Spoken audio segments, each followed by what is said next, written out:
Je voudrais passer tout de suite aux symptômes, Dr Gutowski. Quels sont les symptômes? Est-ce qu'une femme peut repérer très tôt, ou son médecin d'ailleurs, qu'elle a peut-être un cancer du sein en train de se développer? Alors oui, elle peut repérer. En revanche, très tôt, un certain nombre de lésions sont longtemps infracliniques.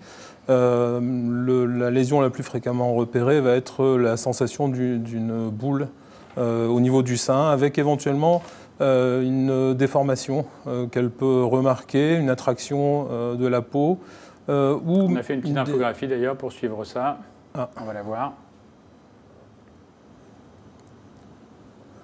Donc effectivement, une anomalie de la peau. Donc ça peut être une fossette qui apparaît au niveau de la peau. Ça peut être aussi une anomalie sur la plaque aréolo-mamelonnaire.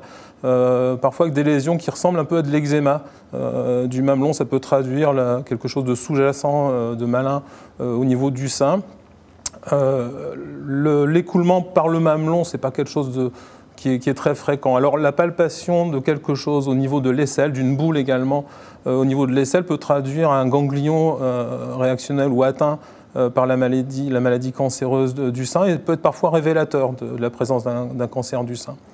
Il y a une forme plus rare qui est la forme inflammatoire au niveau du sein, qui se présente en général sous forme d'un sein très rouge, douloureux, œdémacié. Ça peut être confondu au départ avec une infection au niveau du sein, un abcès. Il y a souvent une errance diagnostique au départ.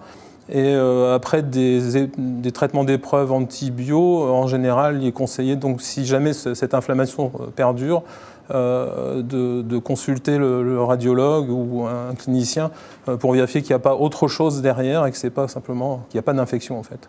Toute anomalie, de toute façon, il faut en parler à son médecin. Dès qu'on perd quelque chose, on lui signale.